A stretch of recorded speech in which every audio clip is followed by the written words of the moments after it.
Lado B está de volta e hoje falando sobre corrupção. Vamos ver na enquete o que as pessoas falaram sobre isso.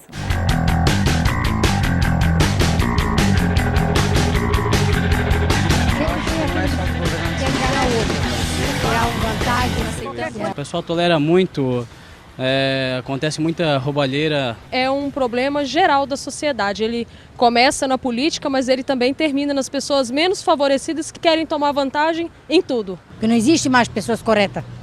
Sempre tem aquele que quer enganar o outro. Corrupção, a gente já aprende dos pais, vendo os outros também. Os nossos vereadores, prefeitos, senadores, tudo, são totalmente corruptos. Corrupção não vem só do alto escalão do governo, mas sim de cada pequeno ato da sociedade. Os políticos estão errados e o povo também, né? A corrupção tá, eu acho que nos dois lados, né? Corrupção não é culpa só dos políticos, é a culpa do povo, porque o povo não se une e não faz nada. Tá na mão da população escolher, votar direito, e muitas vezes a população prefere vender o seu próprio voto. Eu deixo aí minha revolta para o povo escolher melhor os seus candidatos. Seria isso.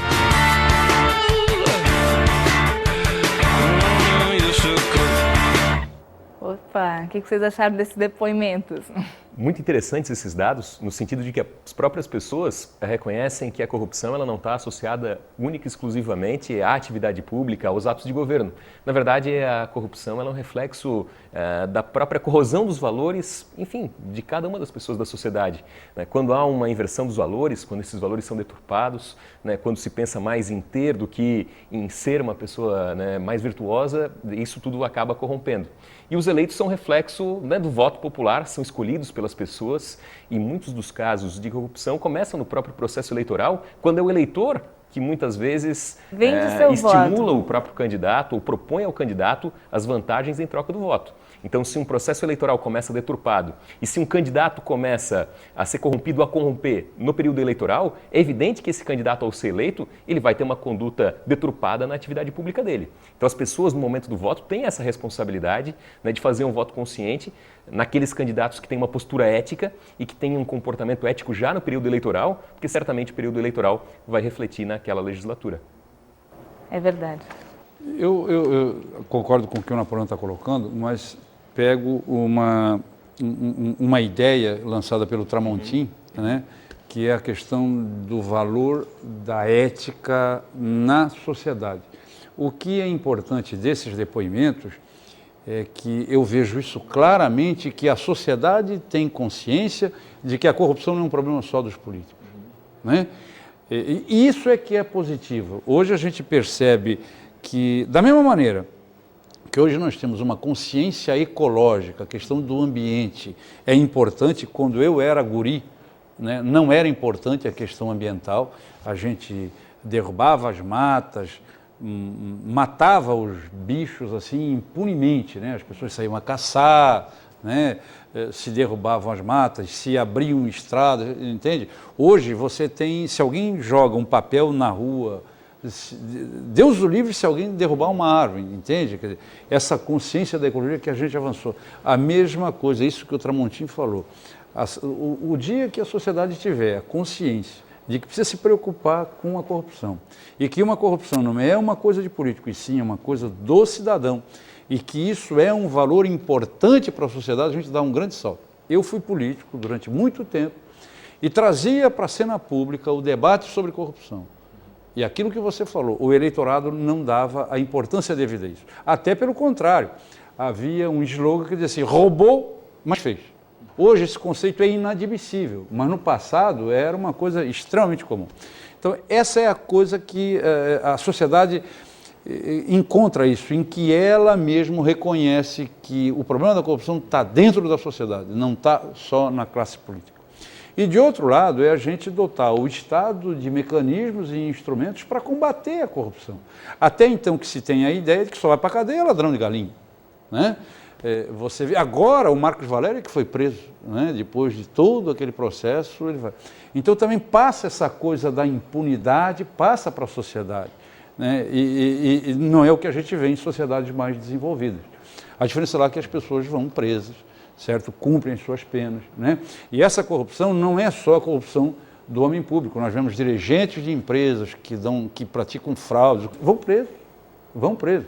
Então é um mecanismo, quer dizer, o aparelho de Estado que está a serviço desse ideal da sociedade. Mas eu não sei se eu vi algum artigo em algum lugar na internet, alguma coisa que falava sobre a diferença na corrupção lá fora, em alguns países e aqui, onde aqui acontecia esses escândalos, mas normalmente é um genro que vai lá e bota a boca no trombone, eu não sei o quê. Não é devido a um sistema, uma ex-esposa, alguma coisa assim. Não é por causa de um sistema que existe de auditoria, algum mecanismo eficaz. O grande problema, no Brasil principalmente, não é vir à tona, né? Porque basta nós assistirmos noticiários aí cotidianamente que os fatos de corrupção vêm à tona. Isso que foi colocado, que é importante a gente refletir, é sobre as formas de efetivo controle. Porque no Brasil é muito comum, assim, veio a notícia, o Ministério Público pediu investigação, a delegacia instaurou um inquérito, vamos fazer uma CPI.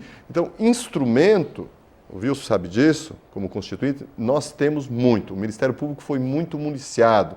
Nós temos a Lei de Improbidade Administrativa, que é uma lei de 1990, coincidentemente feita na era Collor, né? Foi o Collor que fez essa lei, que é uma das leis mais avançadas do mundo, uma das leis mais rigorosas do mundo.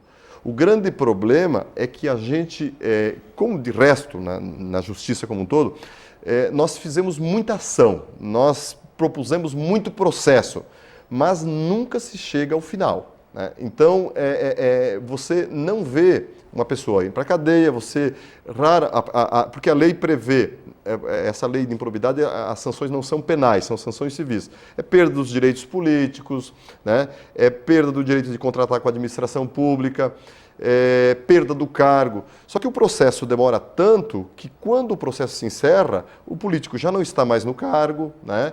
Ele já não está mais na cena política. Então, para nós pegarmos coisas atuais, essas operações grandiosas que a Polícia Federal faz, que são operações caríssimas para o poder público e que não se tem uma pessoa presa.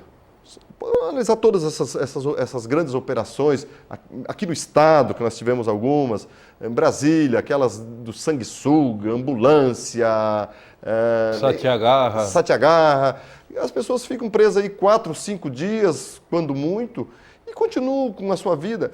A vida normal, isso faz com que as pessoas passem a desacreditar um pouco desses instrumentos de controle. O processo deveria ser um processo mais limpo, mais tranquilo e, sobretudo, mais célere, para que a gente consiga dar o resultado, prestar contas para a sociedade, para que daí as pessoas não se sintam estimuladas a continuar a prática desses atos. E você, o que pensa sobre corrupção? Acesse agora a comunidade do Lado B no Orkut e escreva nos fóruns de sugestões, claro, e responda as nossas enquetes. A pergunta agora é, você acha que já cometeu algum ato corrupto? Fique com o quadro Lado B, daqui a pouquinho estaremos de volta. Meu nome é Cassiano, sou um monge Hare Krishna. Meu lado A é um lado A e lado B ao mesmo tempo. Eu canto em consciência de Krishna, eu faço alimentação em consciência de Krishna, eu faço a pregação em consciência de Krishna, então tudo que eu faço é em consciência de Krishna. Então, na verdade, meu lado A, meu lado B, que ele na verdade é um lado absoluto, é Krishna.